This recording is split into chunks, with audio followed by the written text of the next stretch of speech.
Hello everyone, welcome back to my new video. আজ আমি আপনাদের সাথে খুবই মজার একটা মাছের রেসিপি শেয়ার করব, যার নাম হলো মাছের চপ। বেশিরভাগ সময় দেখা গিয়েছে বাচ্চারা মাছ খেতে চায় না, তাই তাদের মাঝে মধ্যে কিন্তু মাছটা এইভাবে রান্না করে দিলে তারা বুঝতেই পারবে না তারা কী খাচ্ছে। তাই কথা না বাড়িয়ে রেসিপিতে চলে যাওয়া যাক। আশা করছি রেসিপিটি আপনাদের কাছে খুব ভালো লাগবে। মাছের চপ তৈরি করার জন্য এখানে আমি কাতলা মাছের পিঠের অংশ নিয়েছি। এখানে আমি মাছের পিস নিয়েছি বরাবর 4 পিস। আপনারা চাইলে বাড়িয়ে কমিয়ে নিতে পারেন যে পরিমাণ চপ বানাবেন। এবার এতে দিয়ে দিচ্ছি পরিমাণ অনুযায়ী পানি, লবণ আর হলুদ গুঁড়ো দিয়ে কিছুক্ষণ সেদ্ধ করে নেব। ঢাকনা দিয়ে ঢেকে রাখছি সেদ্ধ হওয়া পর্যন্ত। যখন দেখব মাছগুলো অনেকটা সেদ্ধ হয়ে এসেছে, এ পর্যায়ে আমি এক এক করে মাছ বাটিতে তুলে নিচ্ছি। এবার আমি ঠান্ডা হওয়ার জন্য রেখে দেব। আর পরবর্তী কাজটা করার জন্য আমি এখানে একটি ফ্যানে নিয়ে নিচ্ছি ভেষন। এখানে আমি প্রায় 2 কাপের মতো ভেষন নিয়েছি। আপনারা চাইলে যে কোনো ডালও নিতে পারেন। আমার কাছে ডালের দিয়ে রেসিপিটা করতে অনেকটা বেশি ঝামেলা মনে হয়, তাই আমি এখানে ভেষনটা ব্যবহার করছি। এখন আমি এখানে কিছুটা হলুদ এবং লবণ দিয়ে ভেষনগুলোকে খুব ভালোভাবে ভেজে নেব। যতক্ষণ না এখান থেকে খুব সুন্দর একটা ফ্লেভার বের হবে ততক্ষণ পর্যন্ত ভাজতে থাকবো। যখন ভাজা একদমই কমপ্লিট হয়ে যাবে আর খুব সুন্দর একটা অ্যারোমা বের হবে, তখন আমি এখানে নর্মাল টেম্পারেচারে রাখা 1 মগ পানি অ্যাড করছি। পানিটা দেওয়ার পর অনেকটা নাড়তে নাড়তে এরকম একটা ডো তৈরি হবে। এ পর্যায়ে কিন্তু আমি নামিয়ে নিচ্ছি।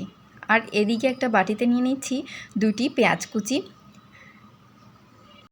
কাঁচামরিচ কুচি, ধনিয়া কুচি এবং কিছু পরিমাণ বেরেস্তা।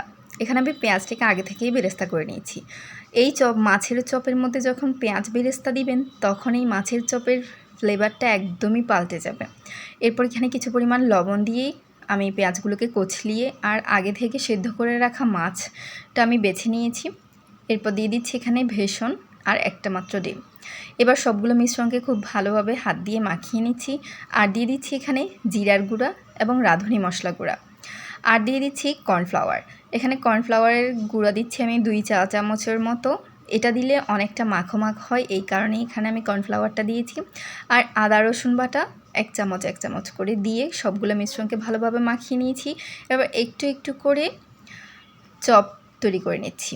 দেখতেই পাচ্ছেন আমি কিভাবে চপগুলো তৈরি করে নিচ্ছি হাতের মধ্যে দিয়ে। গোল গোল শেপ করে আপনারা চাইলে যে কোনো শেপ করে নিতে পারেন। আমি এখানে গোল গোল শেপ করে নিয়েছি মাছের চপগুলোকে। সবগুলো চপ আমার তৈরি হয়ে গিয়েছে। এবার একটি ফ্যানে তেল গরম হয়ে আসলে এখানে আমি এক এক করে মাছের চপগুলোকে ভেজে নেব। এখানে আমি যতগুলো মাছের চপ বানিয়েছি সবগুলো কিন্তু আমি ভাজবো না। কিছু পরিমাণ মাছের চপ আমি ফ্রোজেন করে রেখেছি, যেন পরবর্তীতে যে কোনো সময় নামিয়ে খাওয়া যায়। এইভাবে আমি মাছের চপগুলোকে উল্টিয়ে পাল্টিয়ে একদমই লালচে হওয়া পর্যন্ত ভেজে নেব। খুবই মজার একটা রেসিপি, ছোট বড় সবাই খুবই মজা করে খাবে। আর গরম ভাতের সাথেও চাইলে খাওয়া যেতে পারে।